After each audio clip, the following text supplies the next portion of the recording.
welcome to the Science Faction Podcast, where science meets fact meets fiction.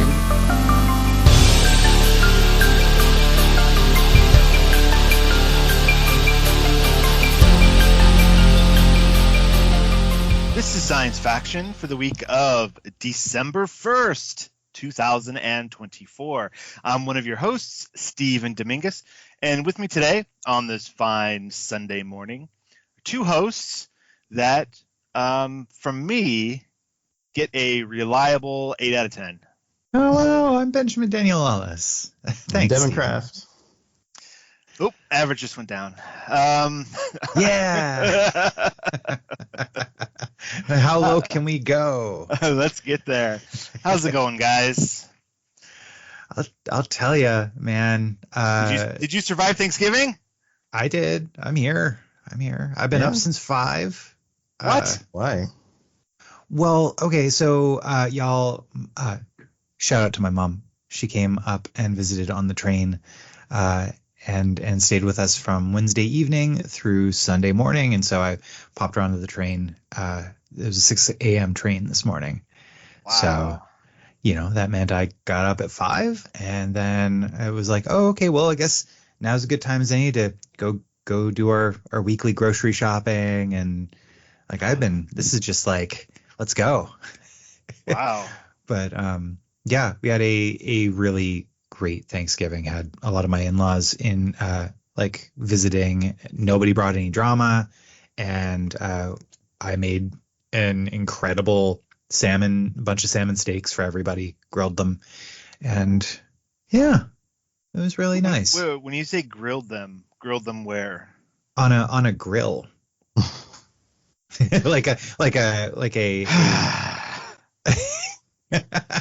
I don't know, outside on one of those barbecue grills. Okay, so propane, that kind, because you propane. can have like a cast iron grill that you put on your like burner inside, and you can grill that way. So but you like barbecue the fish. Yeah, I used 2 cast iron pans in the barbecue. Yeah. Nice.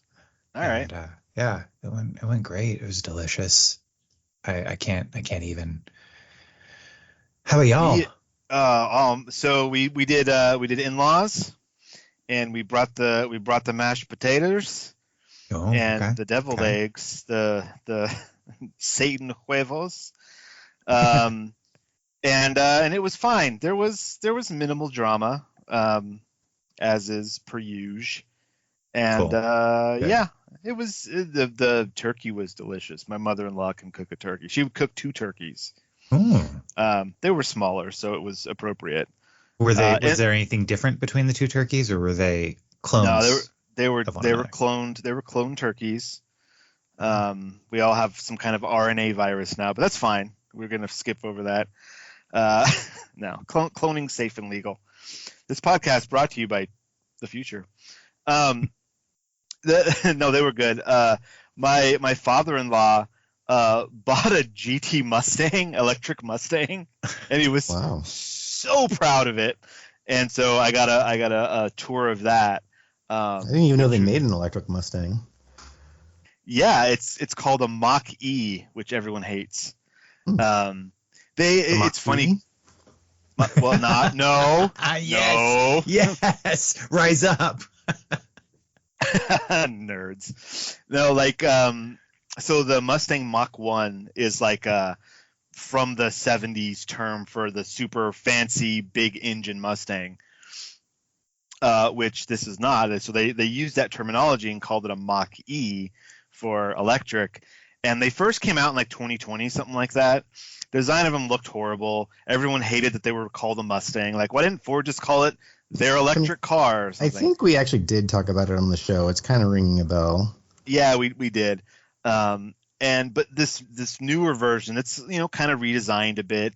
I still don't think it should be called a Mustang, but it is a beautiful car. Is with it kind lots of a bells and whistles? Is it kind of a mockery? Good night, everybody. That was a short one, guys. Good job.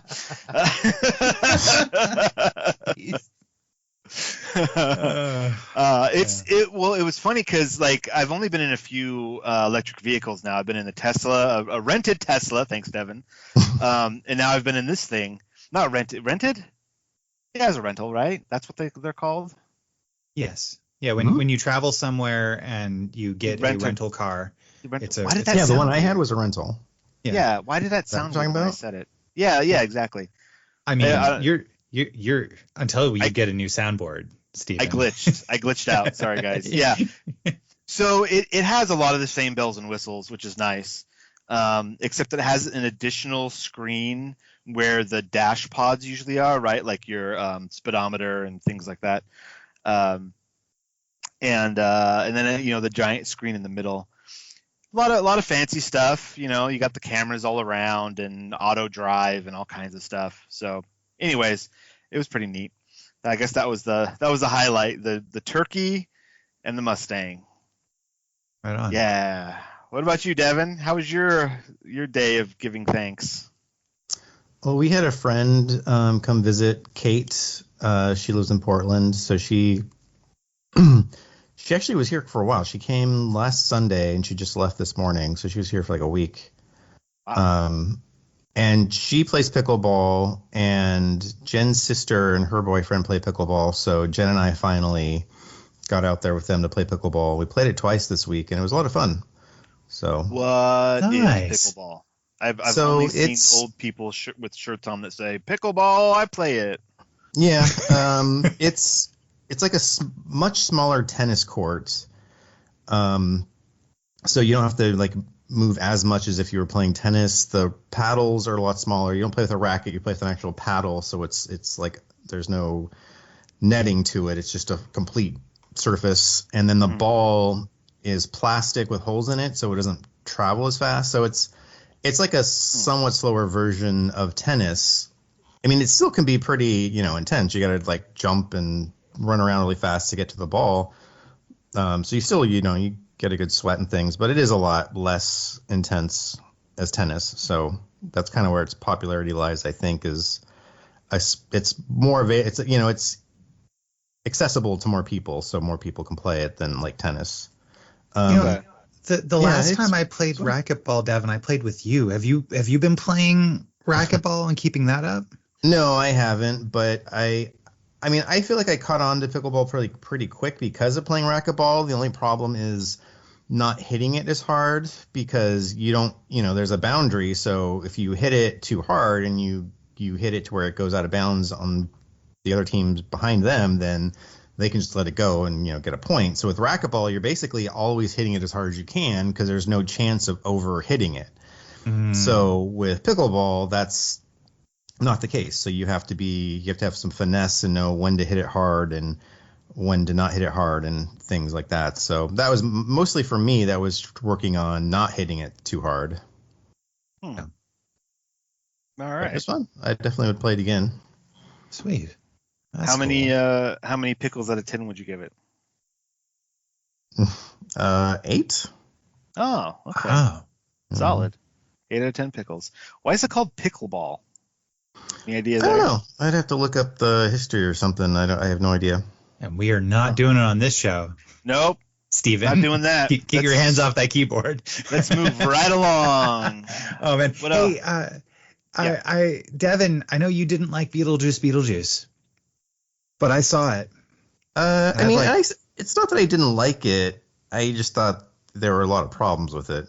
Oh, there are a lot of problems with it. Yes. Yeah. But I'd like to add my two cents into it. Steven, have you seen Beetlejuice? I have not. All right. Well, will you ever? One day probably. Well, shout out to my mom giving it as a gift to me, and so we watched it. And I'd say that the first. Wait, whoa. Yo. Physical media? No. Oh, okay, good. Continue. I was gonna have to take Martha down a few notches if she like handed you some sort of disc with data on it, because that's not how we roll anymore. Good for you, Martha. My mom has, and this is incredible. Like for years, whenever she and my stepdad would pick up a physical release they'd take a photo of the digital card that comes with it and send me the code. Oh, nice. Right. So I got, she handed me the code and I downloaded it or got it on my Apple, in my Apple account. And and so physical media was purchased, Stephen, if you're really concerned about that. I'm a little concerned, but less so. It's okay. You're all right, Martha. You're all right.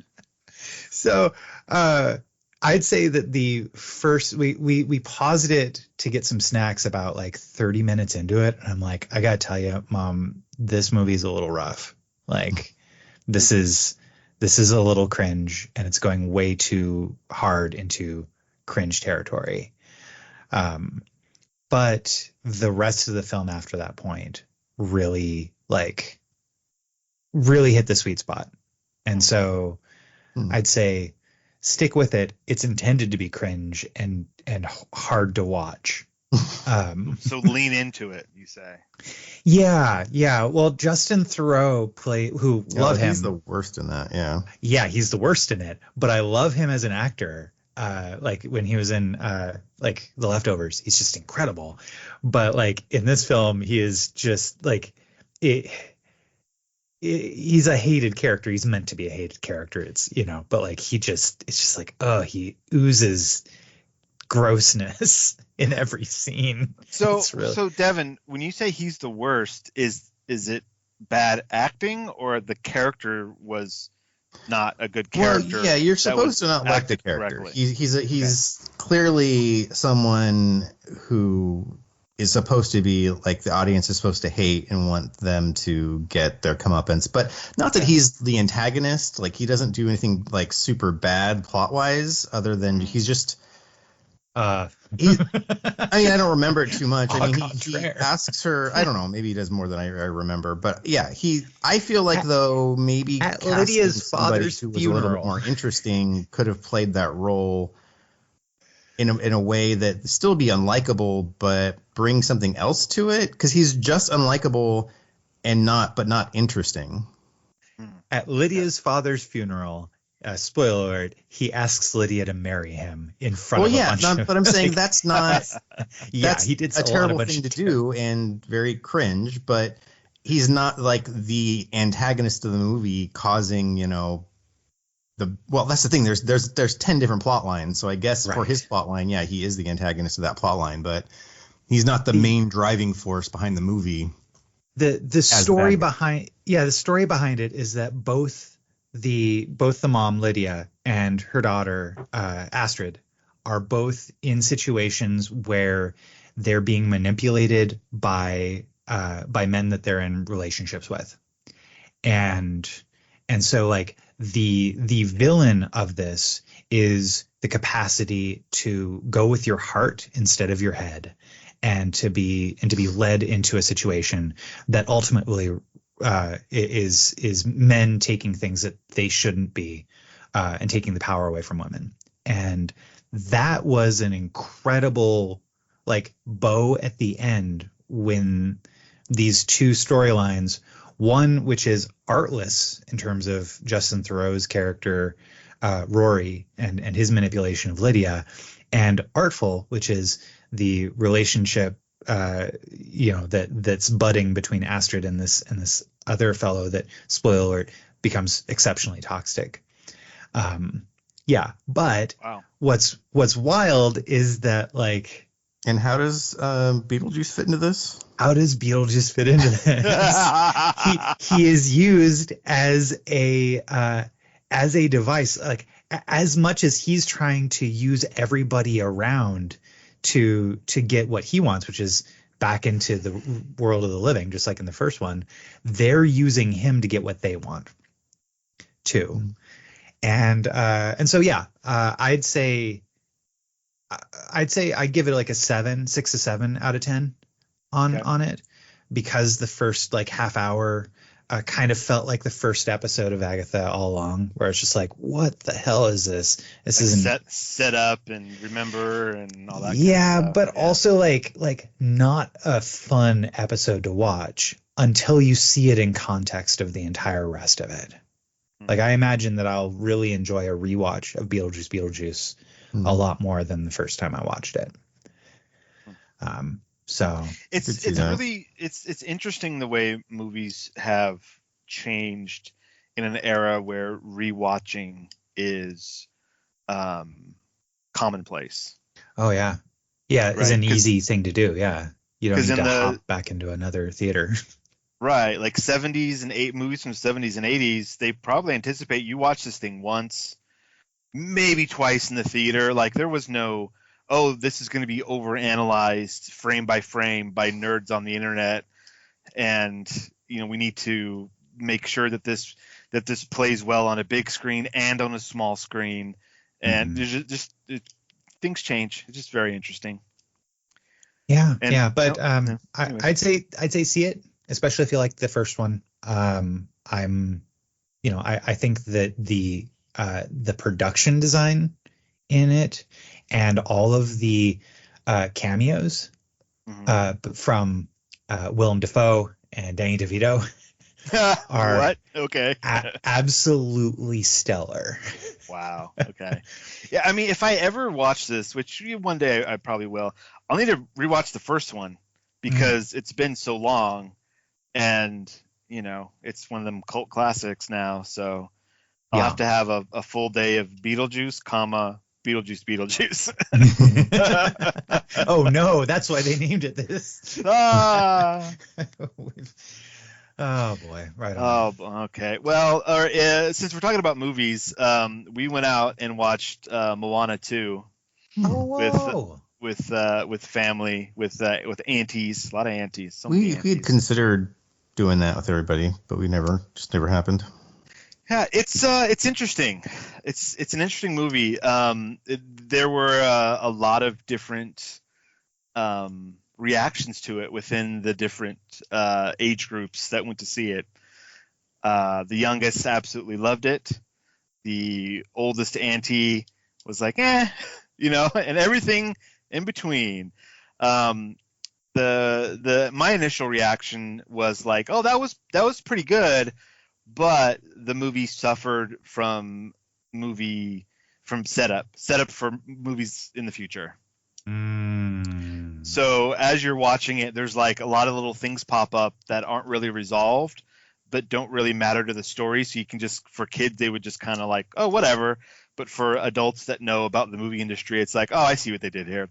They're placing pieces on the board to be moved later. So I heard that it was initially meant to be a series, and then they decided to redo it as a movie. Is that true? And if so, could that be part of why that's the case? I have no idea if that's true, but that would make a lot of sense. Because the movie does revolve around Moana finds a thing. Okay, so like the whole thing is like they're looking for more people. Now that they can go out there and sail and they're allowed to go beyond the reef, they're looking for other people, and they can't find other people. There's no other people. And then finally, Moana finds a piece of pottery with people on it on some deserted island. She's like, look, this is evidence there are other people out there, and the pottery has like a specific star, a constellation on it. So she's like, I just gotta go to this constellation, and then I'm gonna find the people, and then that like propels the story forward. So then it's like, all right, well, now this is going to be a long voyage. So now she needs a crew. She can't just go by herself. So then you introduce a whole bunch of other characters, and then because she's going on this certain type of voyage, there's a celebration where she's given a very specific title. And when she's given that very specific title, I don't remember what the exact name was. She's going on a voyage, or her title should have been Captain Janeway. Yeah. What? I like it. I like that one. That was good. Anyway, she's gonna get stuck in the Delta Ocean, so it's Janeway or the hard way, right? Well, what's kind of interesting is when they do finally find the thing, the place, when the place there's a curse on it. When the curse is finally lifted, it's like a junction where a bunch of people from everywhere can go to this place and meet. So it is kind of like a like a bunch of wormholes that are finally opened up that then people can travel through quickly. So I don't. Maybe they have been watching Voyager. I don't know. Anyways, Wait, they open up wormholes? Kind of. I mean, kind of, yeah. The movie does lean. It felt like it leaned more into the mythological aspects of the story, where in the first one you had Maui, and you had Lalotai, right, the realm of monsters, and the giant crab song, which is great. But then I guess the lava there was a lot, I guess, but it kind of made sense and fit together as a singular story, right? Mm-hmm. But this one kind of introduces a lot of different mythological things that don't connect seamlessly. They're just kind of there. And then there's a mid-credit sequence where all these random mythological things come together, and you're like, oh, well, sequels, obviously. So as a self-contained story, it doesn't really work. As a part 2 to a trilogy or to several movies, it probably will make more sense. Well, they're doing the live action one, right? Is that going to be a remake of the first movie or like a new story? As far as I know, it's a remake of the first movie. Okay. Well, that makes the most sense when it comes to doing the live action, but I mean, the first movie was a good self-contained movie. Like, that's kind of interesting. Yeah. Because if it's a continuing story, they actually could do something where there's some magical power that turns them all into like life, like they enter some wormhole and they come out the other side as like you could actually fit the live action one into the overall story as a continuation through some mechanism, as opposed to just having it be its own thing that retells the first movie. Not that they would do that, but I'm saying, in a story that has a bunch of magic and legends and stuff, you actually probably could find a way to do that. They probably won't, could. but I'm just no. When I said wormhole, it's not like that. But anyways, it was a fine movie, and I'm sure I'm going to get to watch it another 30 or 40 times once it comes to Disney Plus, which is fine. Positive, they did age characters appropriately. Moana is older. Pua is older, like he's bigger and fatter and he's got a fang hanging out. The parents, like everyone has aged. He has a little sister now. So you're like, oh, so this is like 4 years later, maybe from the first movie. There's like there's a sense of time moving, which is nice. They didn't just like, oh, and some mysterious amount of time later, more story. No, it's like 4 years later, something. Which is kind of cool. And when we were discussing the movie afterwards, I was like, oh, I could totally see the next movie being like another 4 years later, and now Moana and her little sister go on adventures together. Like that totally would make sense. Anyways, decent movie. And how was the music? Not good. It was not written, as I understand it, it was not written by Lin-Manuel Miranda. No, it was not, and you could tell. There was no like breakout song.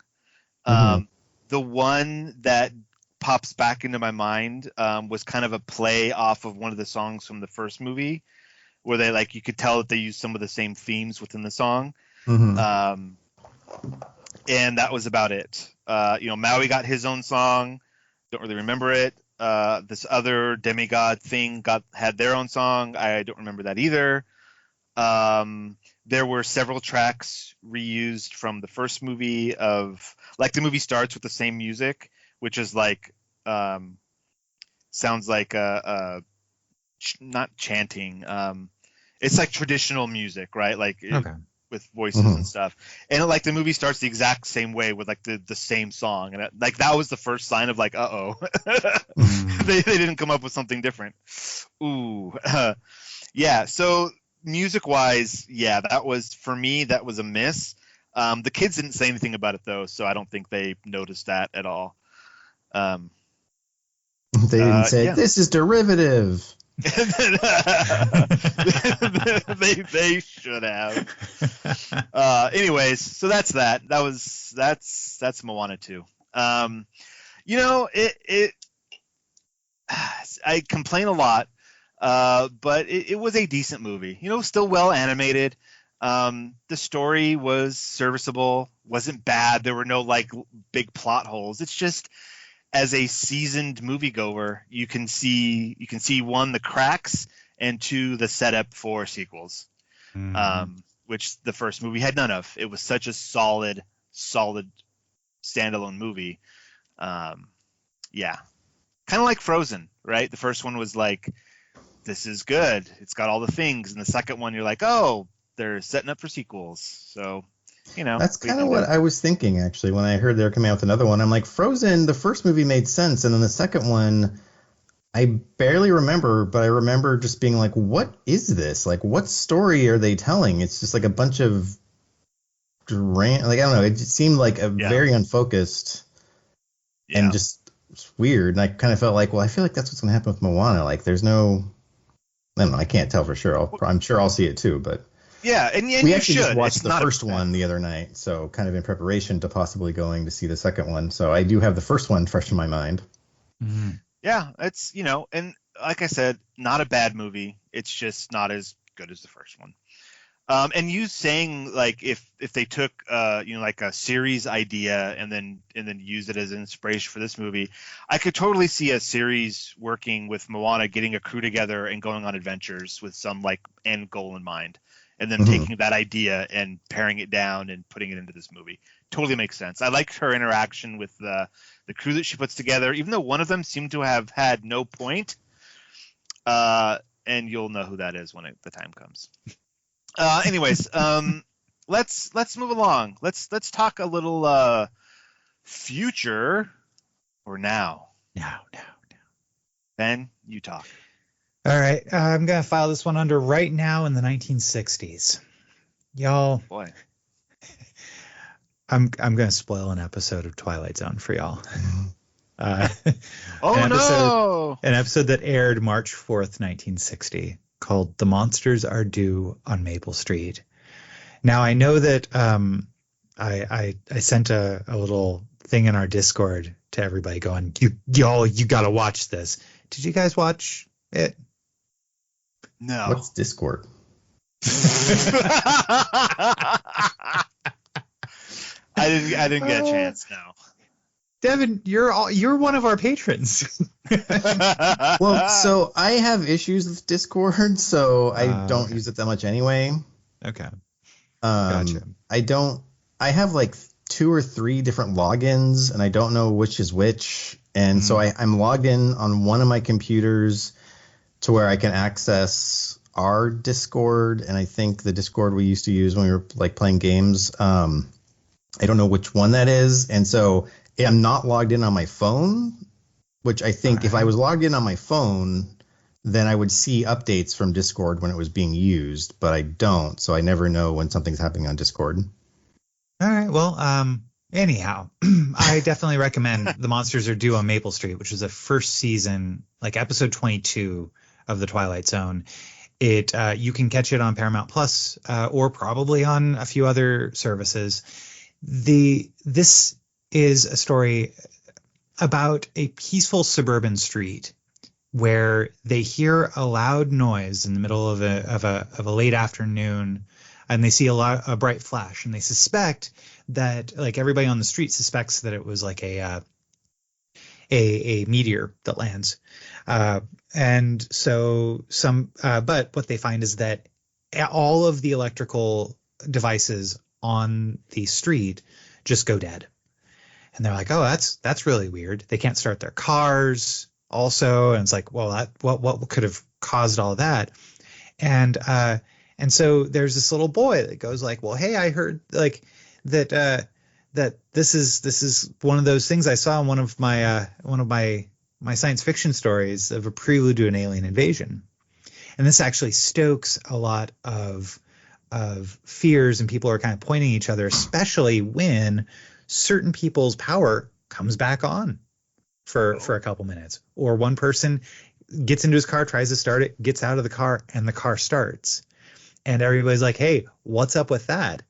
And more, these strange occurrences stoke the residents' paranoia to this disastrous intensity. And eventually it ends with murders and rioting happening on the street. That escalated quickly. Yes. Yeah. And so then, well, at the end of the episode, and spoilers, the camera pans out to two beings watching all this play out from a rooftop nearby. And one of the aliens says, "Understand the procedure now? Just stop a few of their machines and radios and telephones and lawnmowers, throw them into darkness for a few hours, and then sit back and watch the pattern. They pick the most dangerous enemy they can find, and it's themselves. All we need to do is sit back and watch."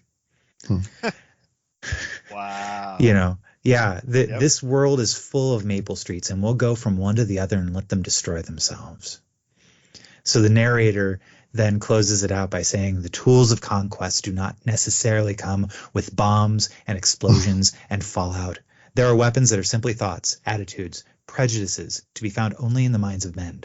For the record, prejudices can kill and suspicion can destroy, and a thoughtless, frightened search for a scapegoat has a fallout all of its own for the children and the children yet unborn. And the pity of it is that these things cannot be confined to the Twilight Zone. Cool. That's pretty good, man. It reminds me of that movie that Steven and I watched like a year ago, Leave the World Behind or something, where there's like a terrorist attack and it's like a bunch of different things happen, but you don't know who's attacking, and each like clue is like indicating something else, because whoever's ever actually doing it is just using people's fears. Like, they drop leaflets that are saying North Korea is invading, and then somewhere else they drop leaflets. It's like, the Taliban is attacking, so it's like, it doesn't matter who's actually doing it. They're just using the fears that are already there to say that's what's happening. The turning off of our constant communication just ground everything to a halt. Yeah. So here we are watching a piece of television that's obviously a reaction to McCarthyism. And remembering, like, when I heard about Senator McCarthy and his witch hunt for finding communists in our government back during that time, and thinking, God, how could anybody be so stupid to think that there are villains and ne'er-do-wells out there amongst us that need to be rooted out. And my God, are we there? Like, you know, and so I would suggest that this is required viewing for anyone on the internet in these days. So anyone listening to this right now, because there's only one way to get this podcast, and that is via the internet. So Ben requires you to watch this episode of The Twilight Zone. I'm mind you, I have spoiled it. You have received the lesson from it, but it's also a really compelling half hour of television that, maybe cuddle up with a loved one. and hold them tight. And don't. Or if you're brave, cuddle up with someone you hate. No, there you go. Yeah, but I mean, like that's exactly cuddle it. Cuddle up with your shotgun. Protect yourself from all those evil people out there. See, that's just it. Someone gets a shotgun and they see a shambling figure walking through the darkness down the street. And they shoot him, and they remember, oh, that's right, one of our neighbors went to an adjoining street to figure out if they also had lost their power, and he was just coming back. Oh, jeez. And he got shot for the trouble. But that idea of like, hey, listen, y'all, like, calm down. The only people that benefit from paranoia and suspicion of our neighbors are people that are trying to make us scared and frightened and trying to make us make decisions based on our emotional state. Yeah, it's all about control. If you can control the population, And I am sick of being led by my emotions to a state that makes me fearful of my neighbors. And so I present this to you. The pity of it is that these things cannot be confined to the Twilight Zone. Indeed. All right, moving right along. Yeah, what do y'all have? Devon, I really want to hear about this. What you've posted here. Please tell us, future or now. Well, this is just 3 random things that I happen to have been exposed to recently. Influenza, COVID. Yeah. And, No, it's just so the first thing I just saw this article come up about why we don't eat turkey eggs, and I thought, well, that's kind of interesting given it's the holidays and we eat a lot of turkey, but it's really not. There's not a whole lot to it. So then I decided there were some like other things that I figured I'd throw in. So first of all, the turkey eggs. Turkey eggs are completely edible. They taste a lot like chicken eggs. Apparently, they're a little bigger. But it just comes down to a efficiency type thing. So turkeys will lay eggs every 32 hours, wherein chickens will lay eggs every day. So they're slightly faster. Turkeys take 7 months to mature as opposed to 5 months for chickens. So you have to wait less time. And turkeys are really big, so they take up a lot of space. And you know how we like to cram chickens into coops so that we can get as many in there to get as many eggs out. That's right. Efficiency at the cost of lives. And then the eggs themselves are bigger. They have tougher shells and thicker membrane. It didn't say anything about whether that would be like maybe off-putting to the consumer. I don't know if you were to get a turkey egg and open it and be like, well, this is kind of gross. I mean, the whole concept of an egg already is pretty gross, so I don't see why that would be a big difference. I mean, the fact that it's different than a chicken egg would probably turn people off, but if you were used to it, then it's just another shell. I mean, yeah. But that's pretty much the end of that story. Okay, so they are edible. They're not going to like kill They're edible, you. yeah. Just the same article at the end talks about penguin eggs and how they're very, very fishy tasting. Ew. Which I mean that would make sense. I think it's similar for duck eggs. Like it's like a similar thing with the turkeys where it's like they lay less often and the flavor's a little different and the maturation rates are different. It's just we found a bird that's really efficient at pumping out eggs, and we encouraged it, and now we've got egg layers, right? There's some breeds of chicken that, man, they pump them out, and others that, and I'm sure there was selective breeding fast to get them to do it even faster and more to our liking. Like a white chicken was a mutation because why would you have bright white feathers? Like, how can you hide from predators that way? Like that was so farmers could find them easier when they got out of the coop. That may be apocryphal, but I believe there is some bit of truth to that because there's more chicken varieties of like browns and stripes and things to help them hide in bushes and trees and stuff. The white chicken is the weird one. Anyways, I really wish my chickens would lay one egg every 24 hours because they haven't laid for like a month now, and I don't know why. Maybe because it's cold. Maybe I don't know why. Get their act together, man. They need to. Because we are out of eggs right now, and it's annoying. All right, I got some science. So I had there's two more. He had three things. Steven. I forgot. Calm your horses. The 3 seashells. I don't know how they work. Go ahead, Devon. Well, so the other thing was I just started listening to this book called Gory Details: Adventures from the Dark Side of Science by Erica Inglehop. And the chapter I just listened to was about pets eating their owners. Ew. Yes. And I'm not sure if you've heard of this phenomenon when people die at their house, sometimes their pets eat them. Mm-hmm. I saw this in that Superman movie, Superman Returns. That happened. Oh, did it? Oh yeah. Oh, okay. So I kind of just assumed it was like a thing about necessity. It's like, yeah, they're animals. If you die and if people don't know you're dead and your animal's stuck with you for days, it's gonna do what it needs to do, which is eat you because you're food. But apparently they do that even if there is if they have a bowl of food available, they will still eat the person. Some of them, not all of them, but and. What? So and they've noticed that they don't eat the parts of the body that they like that wild dogs or wolves would. So it's not necessarily them going back to instinct and being like, okay, well, here's just something to eat. They actually end up eating the face more often.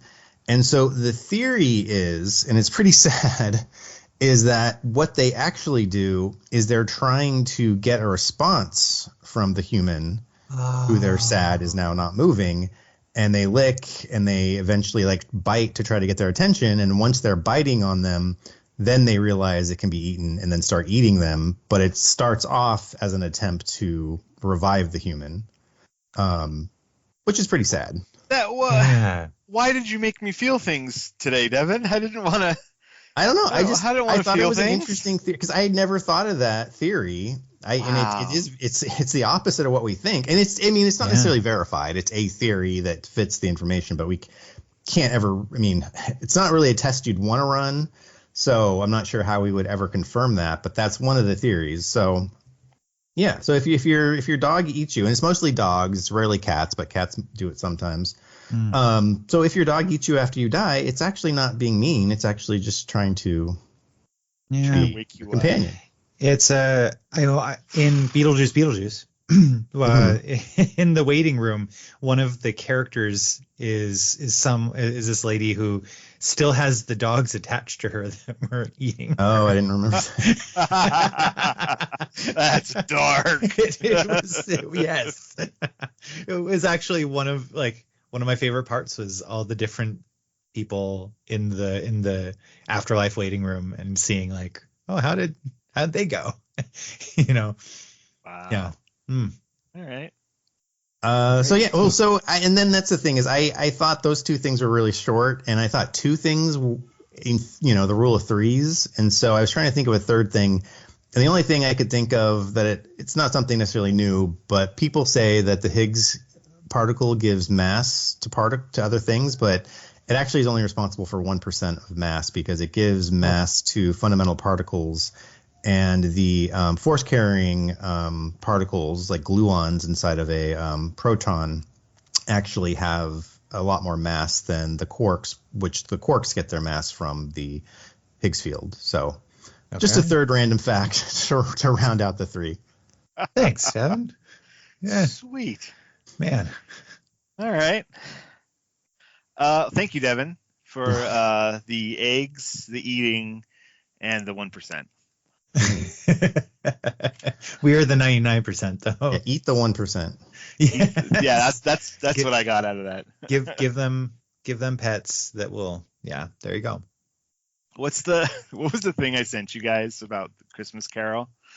Oh yeah, it was to get rich people in order to scare them into sharing. A Christmas Carol is a heartwarming tale of how the rich must be violently traumatized into sharing. Yes. All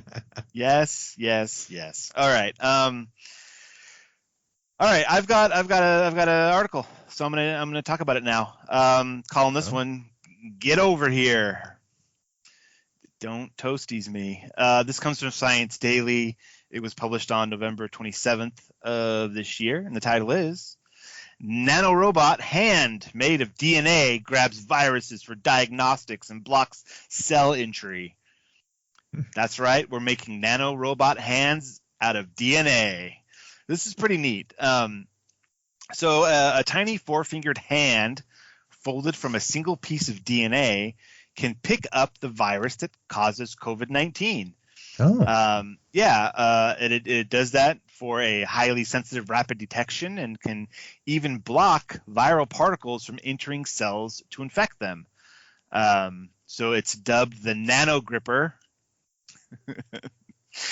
like There's that. I like a that lot a of lot. jokes I can make about that are not appropriate for this podcast.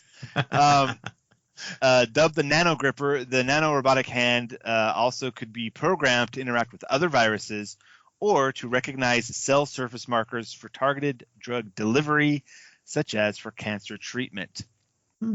So led by Xing Wang, a professor of bioengineering and of chemistry at the U of I, University of Illinois, the researchers described their advance in the journal Science Robotics.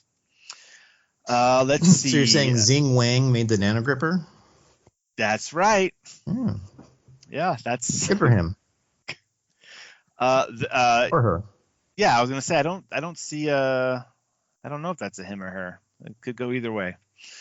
Let's see. So the quote from Wang: "We wanted to make a soft material, nanoscale robot with grabbing functions that never have been seen before to interact with cells, viruses, and other molecules for biomedical applications. We are using DNA for its structural properties. It is a strong, flexible, and programmable. Yet even in the DNA origami field, which is there a DNA origami field? That's amazing. I like that. Is that having to do with protein folding? Definitely. DNA is not necessarily. Anyway. But yeah, it folds, it does stuff. Yet even in the DNA origami field, this is novel in terms of the design principle. We fold one long strand of DNA back and forth to make all the elements, both the static and moving pieces, in one step. So it has 4 fingers on it, which they said was inspired by, human fingers and like bird claws, talons. And it has each finger has 3 joints. So like these are fingers, man. Not just like, silly rods or something. Like these are fingers. And then the palm has the bit that is programmed to bind to molecular targets. So like the spike protein of COVID-19. So when that protein comes in contact with the palm, it triggers the fingers to bend and wrap around the target. And then on the opposite side, where the wrist would be, the NanoGripper can attach to a surface or other larger complex for biomedical applications such as sensing or drug delivery. So in theory, this could be used to find the bad thing, hold on to it, and then that would trigger something else like, oh, I found a bad thing, now we can dispense the drugs to kill the rest of the bad things, right? Let's see. So to create a sensor to detect the COVID-19 virus, Wang's team partnered with a group led by Illinois electrical and computer engineering professor Brian Cunningham, who specializes in biosensing. They coupled the NanoGripper with a photonic crystal sensor platform to create a rapid 30-minute COVID-19 test matching the sensitivity of the gold standard qPCR molecule test used by hospitals, which are more accurate than at-home tests but take much longer. Quote from Cunningham: "Our test is very fast and simple since we detect the intact virus directly. When the virus is held in the NanoGripper's hand, a fluorescent molecule is triggered to release light when illuminated by an LED or laser. When a large number of fluorescent molecules are concentrated upon a single virus, it becomes bright enough in our detection system to count each virus individually." That's crazy. Yeah, that's insane. Let's see what else. What other cool stuff can this do? They say that the NanoGripper could easily be engineered to target other viruses such as influenza, HIV, or hepatitis B. In addition, Wang envisions using the NanoGripper for targeted drug delivery. For example, the fingers could be programmed to identify specific cancer markers, and grippers could carry cancer-fighting treatments directly to the target cells. I mean, that's fantastic too, because cancer isn't one single thing, right? There are different cancers, and they all require a different way to fight them. So if they could build this thing or a series of these grippers to target all these different types of cancers, then like there's your cure for cancer right there, or at least a treatment. Let's see. To wrap this up, a quote from Wang: "This approach has bigger potential than the few examples we demonstrated in this work. There are some adjustments we could make, that we would have to make for the 3D structure, the stability, and the targeting aptamers or nanobodies, but we've developed several techniques to do this in the lab. Of course, it would require a lot of testing, but the potential applications for cancer treatment and the sensitivity achieved for diagnostic applications showcase the power of soft nanorobotics." That's so awesome. That is too cool. Too cool for school. Except for this was University of Illinois. Yeah, so this is too cool for not school. Cool enough for school. Lame. So anyways, yeah, so we've got DNA. We're using DNA to grab viruses and do things with them. Like that's so super cool. I hope that this line of reasoning continues and we get cool new science things out of it. All right, we're going to take ourselves a little break. Geez, we're almost an hour in. And when we come back, we are going to do our book club. We're talking Big Oxygen by Exurbia. Hope everyone got a chance to watch that. There is a YouTube link in the show notes somewhere. If you haven't watched it yet, go do that. And we're going to talk about it. So we'll be right back. Are you an aspiring author with a Word document, but you want it to be a book? Penciled In's got your solution. Working with authors to bring their work to life through print on demand. I'm Benjamin Daniel Lawless, and I've designed over 70 books since 2005. I collaborate closely with authors to get their books printed and sold through Amazon. From cover to layout, bring your vision to life. Learn more at penciledin.com. And we're back. Heyo. And a big thank you to hold on. Is Devon here? No, Yeah, I'm here. What's up? I Okay. waited for him, but I was didn't like, hear okay. him. Oh, yeah. The show Here. must go on was what went through my head. Big shout out and thank you to our patrons. That's Renee and Josh. Y'all are awesome. Keep it up and thank you. If anybody's interested, that is patreon.com/sciencefactionpodcast. Join our Discord for free. And, who knows what might come of it. Definitely AI artwork. That's what I'm watching a lot of. Lots of that. And some memes and some, some recommendations pre the episode. I know this week I did give a little shout out to that episode of Twilight Zone. So, if you want to catch it before you hear it, that's a great place to find out some stuff. How you do. So next week for our book club, I brought another YouTube video. This is an animated short that's up for that's kind of being shopped around for awards this season. It's called Where Rabbits Come From. It's a French film. It's about 15 minutes long or so, and the answer will surprise you. But this week we get Devon's recommendation of Big Oxygen by Exurbia. Devon, take it away.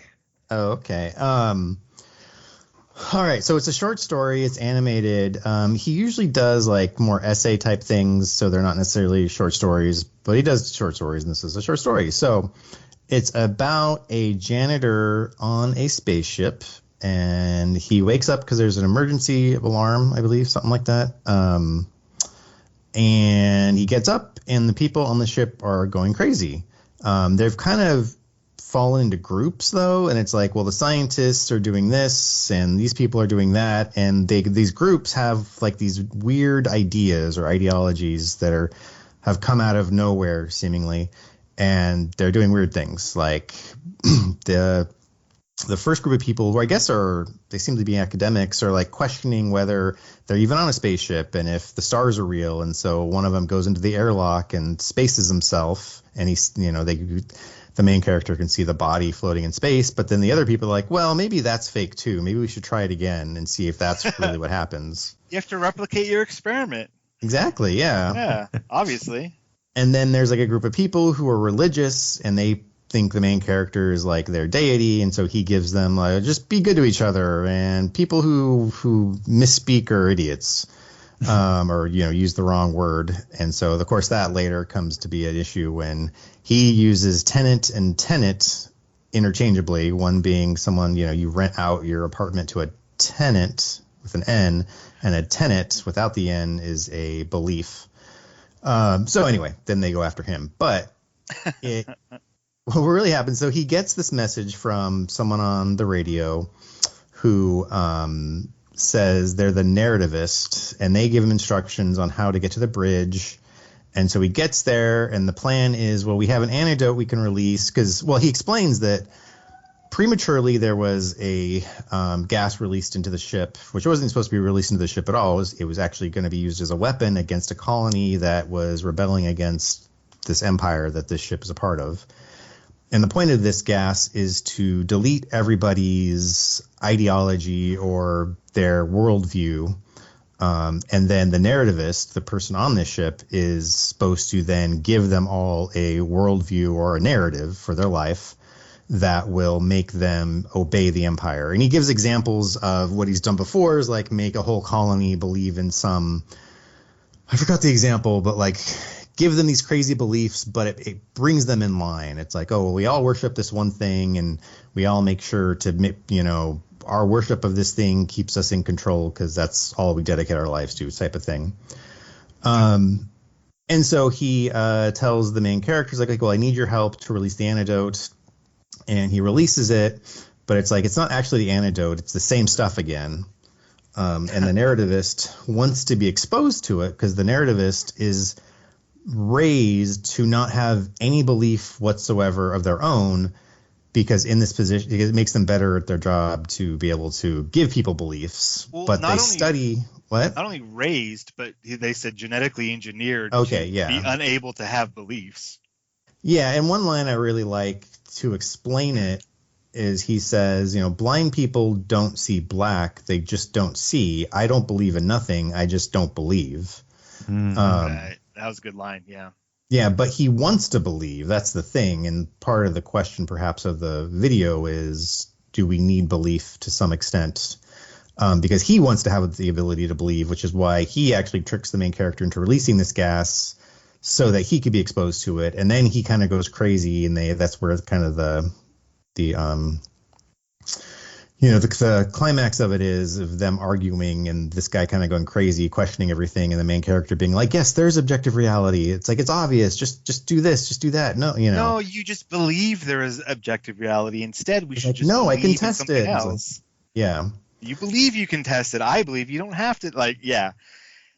So and like then I they thought, go into like hyperspace, and things just like, it's kind of unclear how it necessarily ends. Does it like fly apart? Or it is 1,000% clear how it ends. The ship breaks apart and they all die.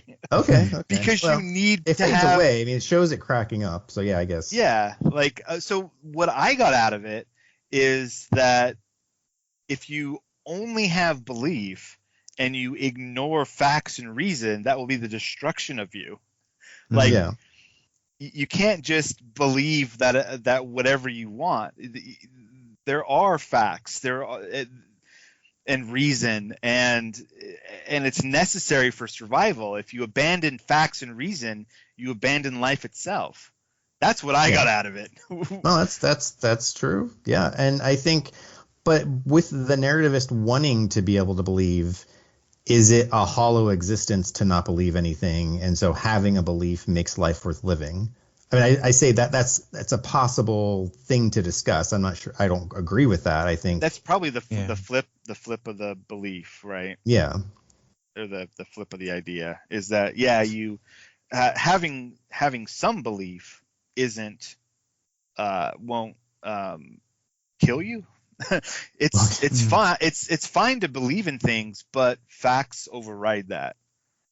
And you can't just believe in whatever you want, and then that's what reality is. But also, is there, to some extent, at the foundation of everything, is there some level of belief? Like, you can test reality, but we're still at some level having to say, well, I think this, I'm making some assumptions. Like, even if you try to be the most objective, scientifically minded person, we do make the assumption that the laws of physics are the same everywhere in the universe. I mean, it's a very safe assumption, but we can't test the laws of physics everywhere in the universe. So we're making that assumption. And if that assumption is wrong, then our observations will be off, because we're like, well, we're measuring the speed of light as if it's a constant that we've measured, but maybe in this area of the universe, it's not the same constant. So, but, we have to make some assumptions and beliefs, but overall, we can test those beliefs against reality and change them accordingly. Yeah, I think that, like, my horror at this is how close it comes to the arguments for flat earthers, and where and many other issues of that ilk, where people get so pedantic about trying to prove things that don't need to be proven, that they unwrite reality for their own perception. And then it's like, well, I cannot argue with you, because your goal is complete chaos and destruction, not coming to an agreement or harmony in any way. Like, so like, this is a very clear warning against trying to approach someone who's playing a different game and trying to say, like, hey, you're for example, I saw somebody there was some meme that went by recently where this guy was going through move by move a chess game that was played between a like top level chess program versus ChatGPT. And ChatGPT was constantly, like, adding in new pieces back to the board and making moves that were completely and utterly not based in reality. And it really, like, it upset me watching this. But like, the chaos eventually ended with the I think Silverfish, I think was the name of the AI, actually winning, because just through, like, ChatGPT made a mistake, and Silverfish was able to capture their king. So I've been watching. What's funny? During a work day, half my day is spent catching up on Family Guy, because I decided I haven't watched Family Guy in like 12 years, and I was like, it's really funny, I want to watch it, and it's available on Disney Plus. So I've been watching that half the day, and the other half of the day I watch things on YouTube. Like, there's this call-in show. I mean, there's like the Atheist Experience and stuff, but there's a channel called The Line, which a lot of people from the Atheist Experience are on too, where they have people call in who are theists or have some crazy, anti-science beliefs, and they debate them. And the people who are on the show are very, very smart and knowledgeable. So one I watched recently was there were two people on the show, Forrest Valkai, who's a very smart evolutionary biologist, and the other person on the show, I can't remember her name, but she also studied evolutionary biology, specifically with apes. Anyway, they had a caller call in who sounded like he kind of knew what he was talking about. He definitely had read a lot of creationist, like, intelligent design propaganda, because he had all the arguments down. But every time they debunked them in detail with, like, specific examples, he wouldn't, like, respond to them. He would just go on to another argument, and they would be like, well, you're not even answering what we just said. You're just ignoring what we've said, giving you evidence. And he kept accusing them of, like, well, you just believe in evolution because, your professors told you it's real, but you don't know that for yourself. And I'm like, no, we have PhDs. We've done the research. We look at the evidence. We analyze, like, completely false, and telling him you're the one who's actually just believing what people have told you and not critically analyzing the evidence. And it's the perfect example of someone's ideology or narrative completely trumping reason, because presented with facts and evidence and arguments and just completely ignoring them. It's like, wow, you really, and of course they probably think that way for people who believe in evolution. And like, you're just believing, propaganda, although you're not. But it's just crazy how much a narrative or your personal ideology can trump reason, to such a complete extent, especially someone, like I said, he sounded like an intelligent person, but was so convinced that their evolution is fake. No matter what evidence, it has to be fake. Like, that is just insane. And that's very much like in that story with people believing crazy stuff just because they're sure of it, regardless of reality and facts. That was another quote from it I liked. The narrativist says, "You can consume facts all day long, but it's about how you digest them." So you could have the facts, but you can interpret them or use them in different ways for your own benefit to match your own narrative. Your own belief system, yeah. Yeah. So wow. Did you guys like this? I enjoyed it, yeah. It was all right. It was entertaining, funny, quick enough paced. Yeah, I think I would have rather have read it. I think I was too distracted by the visuals. I think it went too long. I think I agree. Didn't have to be that long. Too much. Like the hammering of the horror home was like, I was getting visibly. Like, I was feeling visibly anxious. I was watching it with my mom while she was here. I was like, "Hey, let's watch some homework. I've got some homework I gotta watch." So like, Kara popped it on, and I'm sitting there. I'm just like, I can't. Like, this is too much for me right now. But did your mom enjoy it? Yeah. She was like, "Oh yeah, that was a good little story." I'm just like, I felt weary after it. I feel like I've been in a boxing match of which there is no end in sight. Like, it was just. Well, I would say listen to his other stuff, because his other stuff is really good and a bit more comical because it's not in the structure of a short story, but it all has the same feeling and pace and crescendo. It all crescendos to kind of a frantic, like, this is what's going on. How can we question this? Or what does this mean? But also all his videos usually end with some kind of positive message, though. Like, this didn't so much because it was a short story, but all his other videos are like, well, what's the answer to this? And it's like, be good to each other, which is what he says early in this video. But I highly recommend watching his other stuff too. Okay, cool. Yeah. I think it was just, it wore me out. Okay. Like, It's probably part of the point of it, I think. Yeah, for sure. But sometimes an editor is necessary, and this could have been edited down a bit. I think maybe made a stronger point with fewer examples, right? Because he had 3 different groups. Yeah, rule of 3. He had 3 different groups of people doing their own thing, right? There was the anthropologists, which started fighting each other. There were the philosophers, I think. They were the ones that were like, is space even real?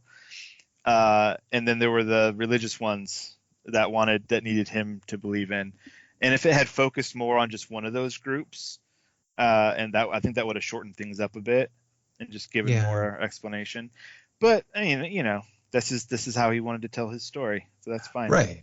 Yeah, for sure. Just go into this with with a little bit of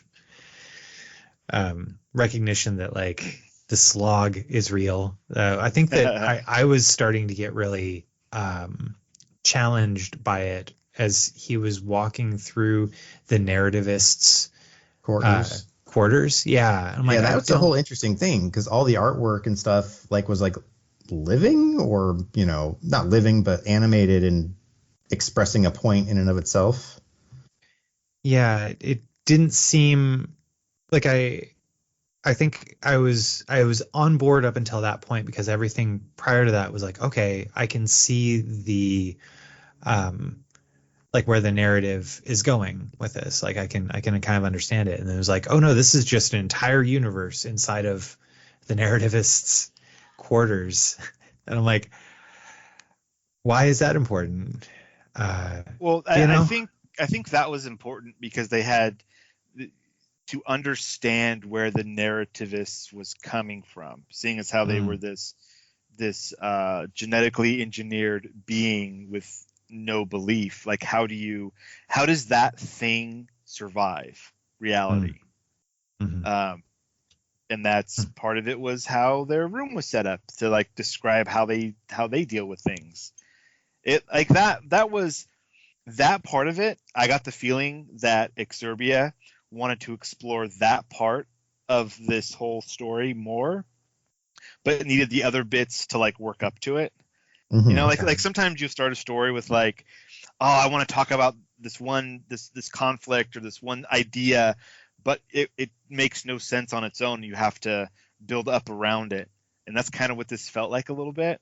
Because this idea of a thing that has no belief, or that belief doesn't exist for them, and how do they rationalize the world around them?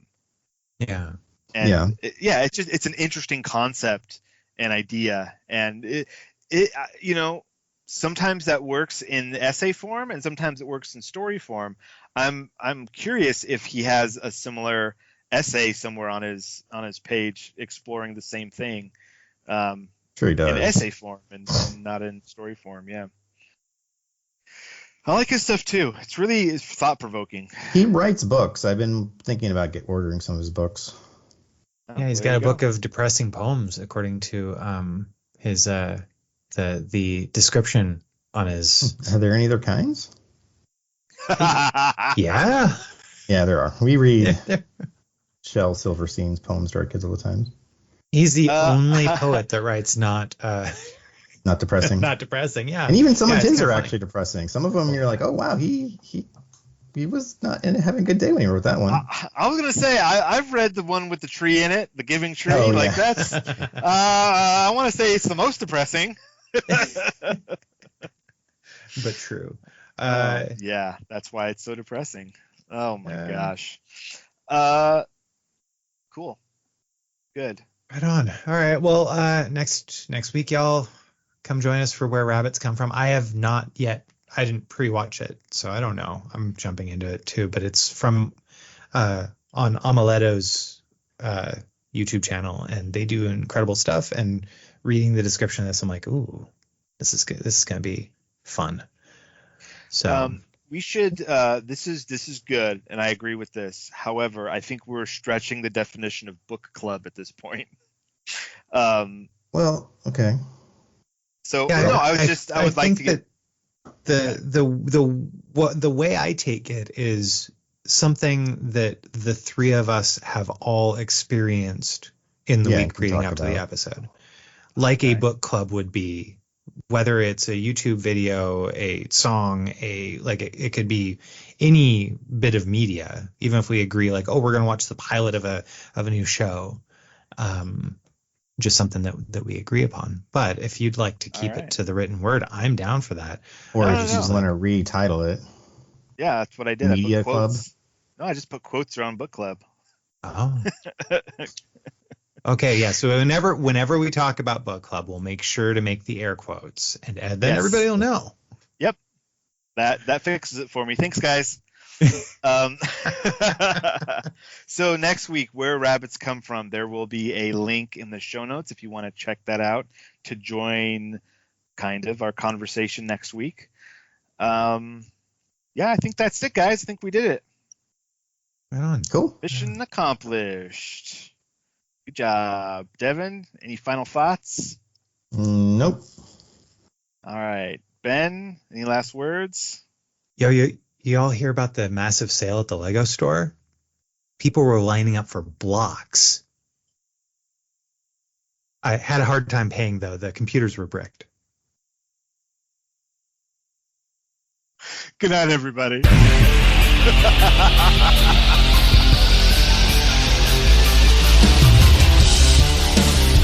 This has been the Science Faction Podcast. tweet to the host at SciFact Podcast. Email them at sciencefactionpodcast@gmail.com and visit sciencefactionpodcast.com for more episodes.